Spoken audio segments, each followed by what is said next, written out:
to the bad guy. Yeah, Chico. Yeah, Chico. You're talking to the bad guy. Toothpicking your eye. I'm that guy. Hey, yo. Look, something happened to thee, something happened to you, okay? What's going on, everybody, man? I'm here with a very, very special guest. By the way, I'm Shabazz McClellan in SMACM World. Please introduce yourself, man. Jareld Nunley.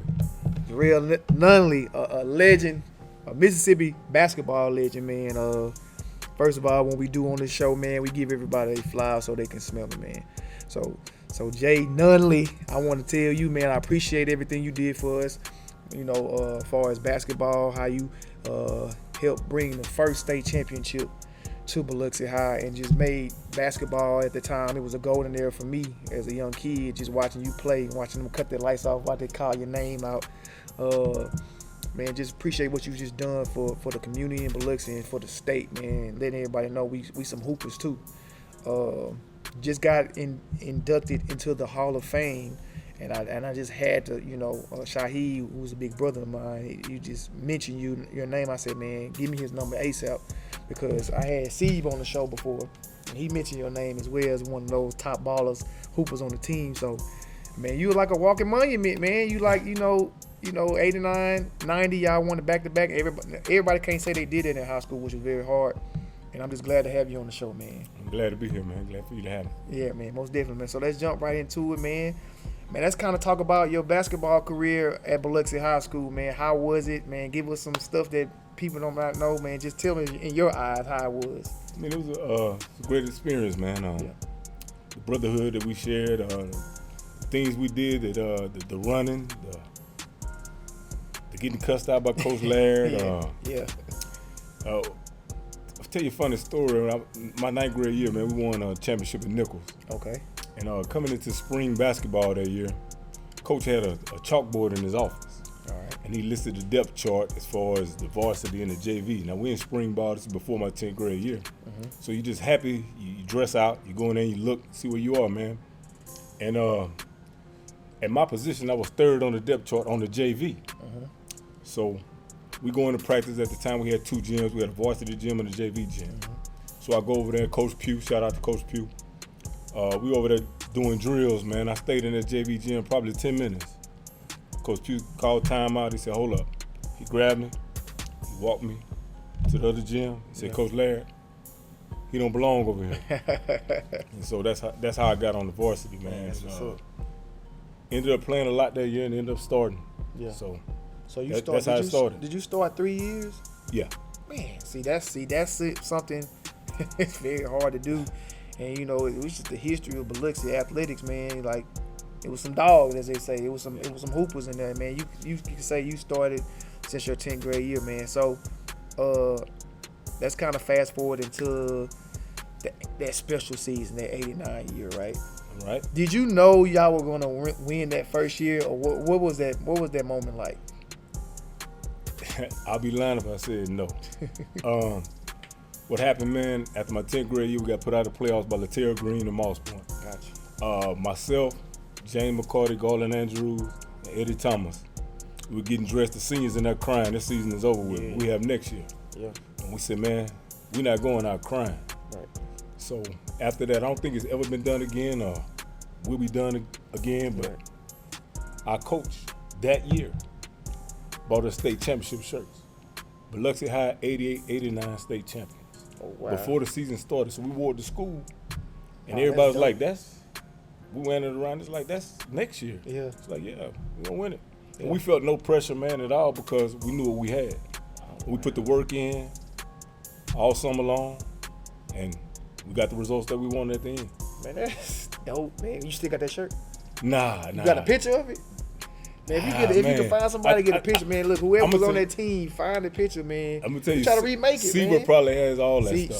Seba is, he showed me the one that back in the day when they had the Biloxi Dodgers. He had a picture of the baseball. He sent it to me.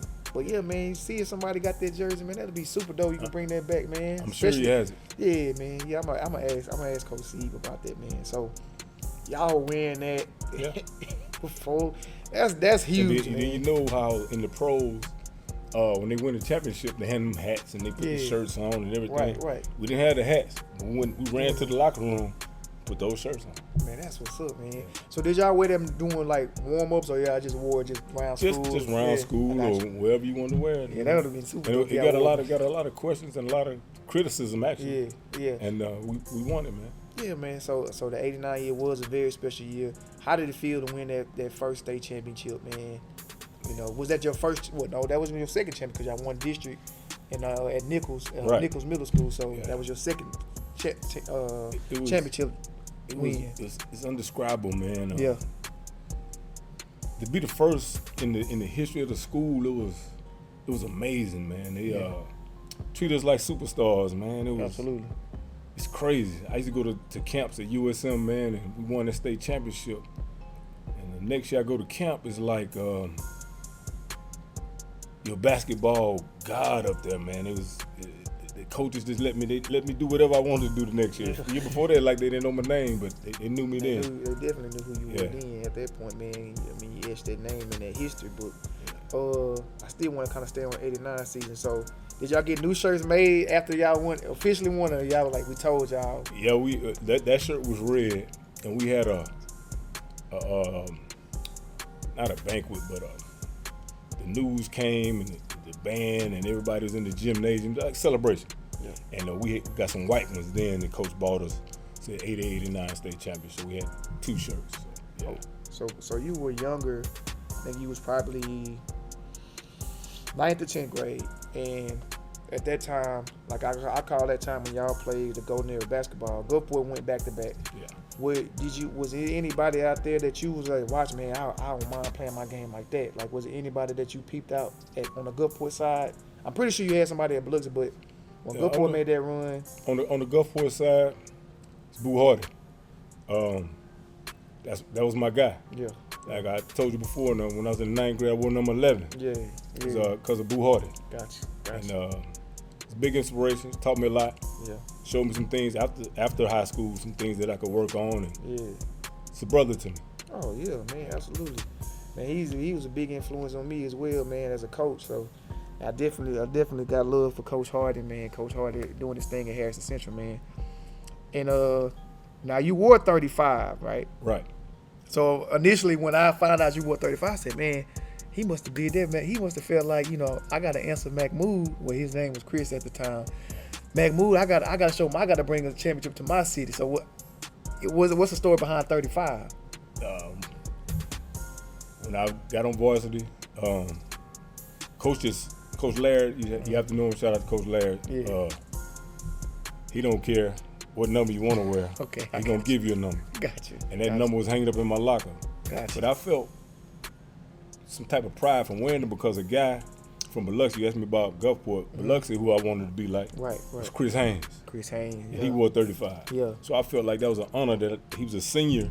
Gotcha. He was gone. Gotcha. And I got to wear his jersey. So absolutely. Yeah. See, it was more pride back in that time. I don't know if it's still there because I'm not in the building of those kids. Like, you knew who played before you and you knew who played after you because it was, like you said, it's a brotherhood and you always wanted to, make your peers proud of you playing ball. Did you ever? Don't you feel like that's what it was back then when you played? Like, that's all it was, man. It was it wasn't for the fame. We just wanted to win the ring, man, and we never argue with each other. Right. I don't care if you had 20 shots or I had 20 shots or I scored 30 or Rat scored 30, Eddie, James. It didn't matter. Yeah. The bottom line was winning, man. Yeah.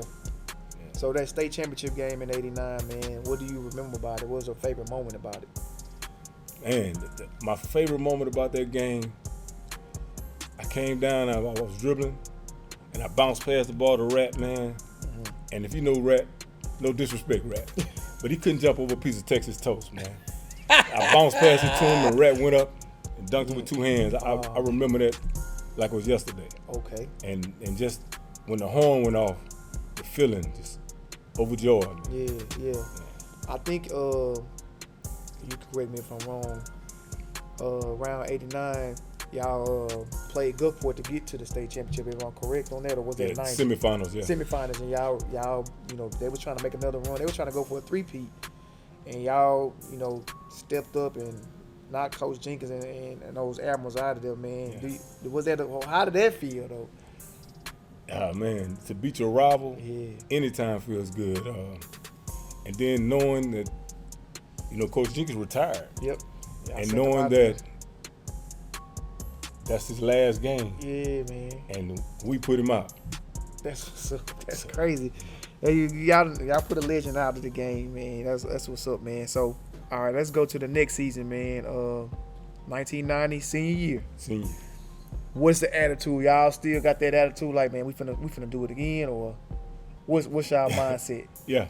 Same but way. but my junior year, I didn't feel any pressure. I had James McCarty and Eddie Thomas. Okay. The only 2 starters we had coming back was myself and Jesse Rattler. Okay. And the coach again. T-shirts before the season. Oh wow. It's a fact, back to back. Oh, So clean. You gotta find that shirt. Find those shirts, man. I felt a little pressure because now, Everybody know who you are. yeah, Yeah. On the team, I felt like I was the leader, so I couldn't show any fear.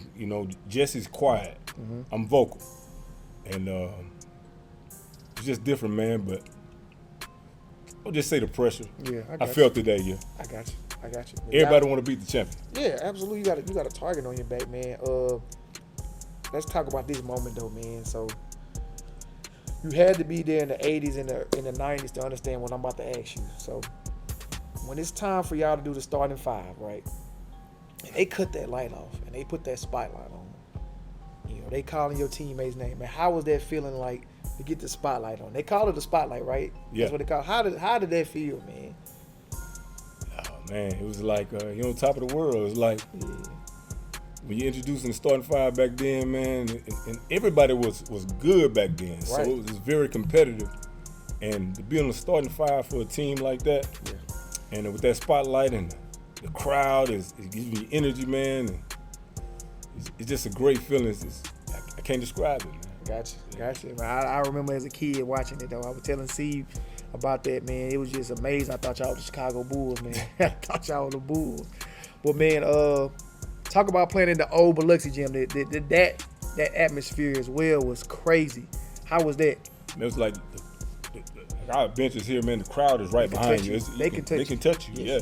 And they had to walk by. You had a little aisle. You had to walk by. Yeah. The energy in that building, man, it was hot. Yeah. But they right on top. They stood up the whole game. It was wall to wall. Yep. Standing room only. Yep. Not like today. Of course they have bigger gyms though, but Yeah. you had to get there early.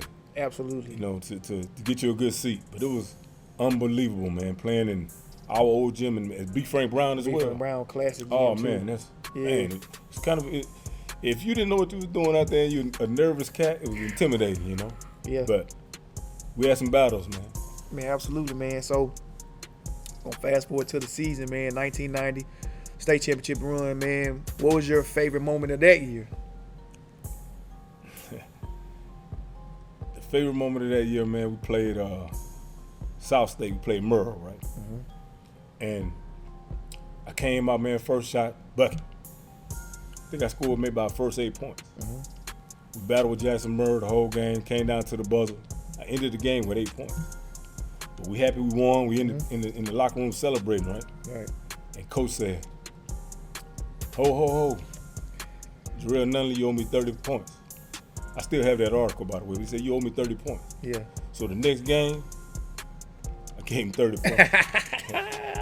Talk, baby. Yeah. Yes, indeed, man. Yes, indeed. So now we know why you a Hall of Famer now. So That's some great teammates, man. Yeah, man. Those were great teams, man. I mean, just in South Mississippi at that time, you had to go through Biloxi or Goodport to win the state title. And from 87 to 80 to 90, that just, I mean, it's just not common for that to happen all the time. It was like I said, it was the golden era of basketball, man. You got to be in the midst of it and just kind of hear your side of the story is always refreshing to me.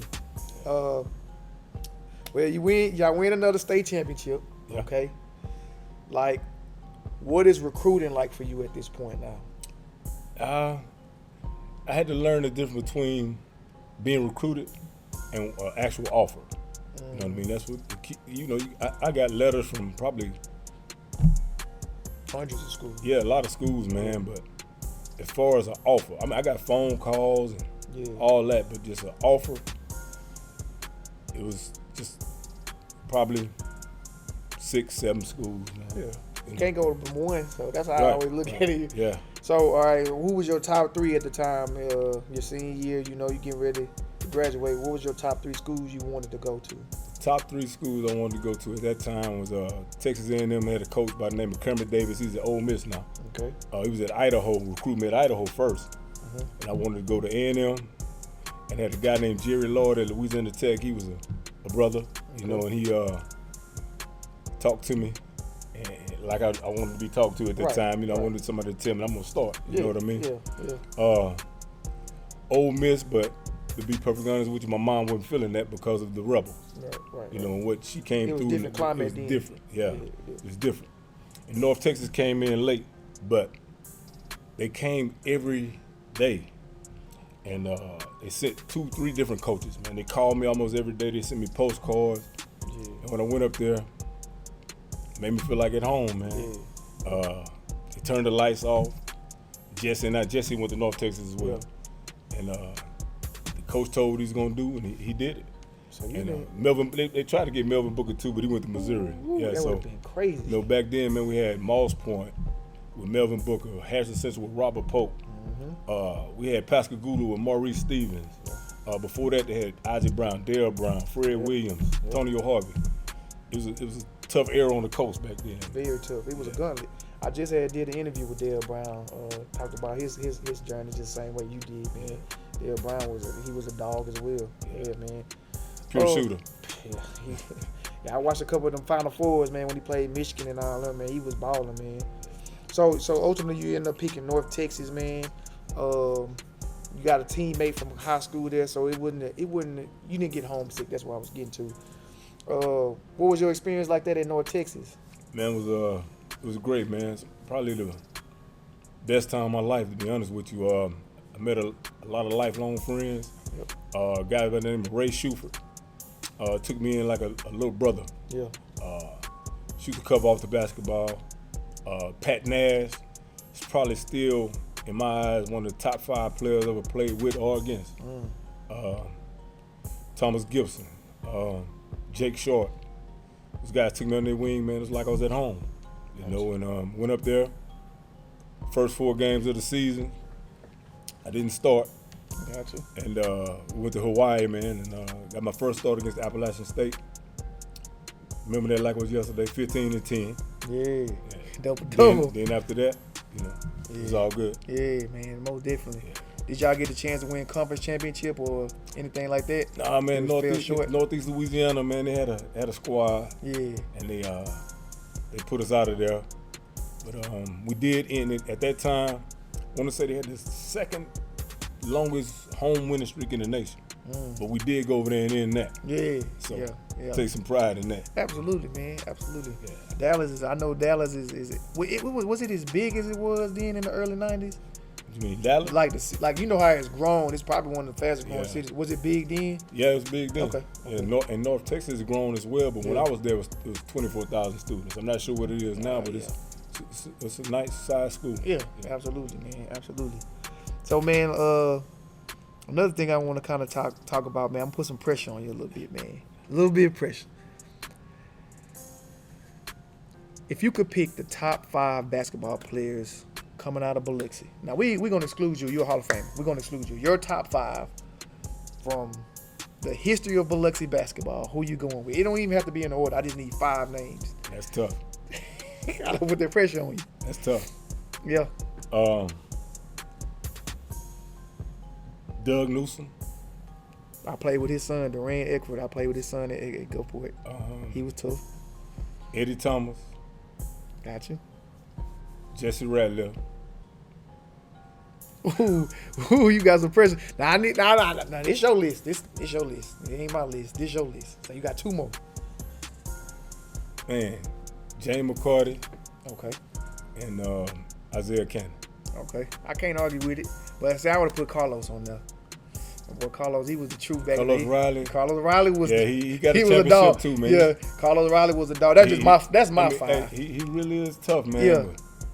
I can't leave James McCoy off my list, man. That's your list. That's my dog. Yeah, that's your list. I will go. He did some things with the basketball that people can't do. Yeah. Hey, I said that's your list. I can't do nothing about it, but Carlos Riley will be in mine. Shea Christie, Cannon. Yeah, see those guys out there. You and who would be my last person? I'll go with Doug Newsom, man, because I know him. That's like family. So that would be my 5 if I had to pick. Okay, man. Let's talk about this experience with you in the Hall of Fame that you got selected, man. How is that feeling to get that phone call and say you've been inducted to the Hall of Fame? Man, I was happy, and I started not to answer the phone because I didn't know the number. But, when she said I was inducted to the Hall of Fame, man, it's like unbelievable joy. Yeah. And it's crazy. She said that. And it really still ain't hit me yet. But it's very humbling, man. Yeah. You a humble guy, though, so you deserve it, man. You deserve it. Man. It's crazy. Yeah, man. So, man, we just gonna congratulate you, man, for getting that amazing honor, man. And I'm really glad you came on the show with us, man, and talk about your journey. Man, like we love the legends to come back, man, from the future, past, and the present, man. You definitely did your thing while you could, man. You don't got no regrets. And I'm just glad you came and talked to me, man, and shared your story with me, man. Really appreciate that. Yeah, I appreciate you having me, man. Yeah, but I'm gonna hold you any longer, man. I got a Hall of Famer, man, over here in SMACM world, man. Shabazz, man. We got Jay Nunley. See you next time. Yeah, Chico, talking to the bad guy. Yeah, Chico. Yeah, Chico, you're talking to the bad guy. Toothpicking your eye. I'm that guy. Hey, yo. Look, something happened to these, something happened to you, okay?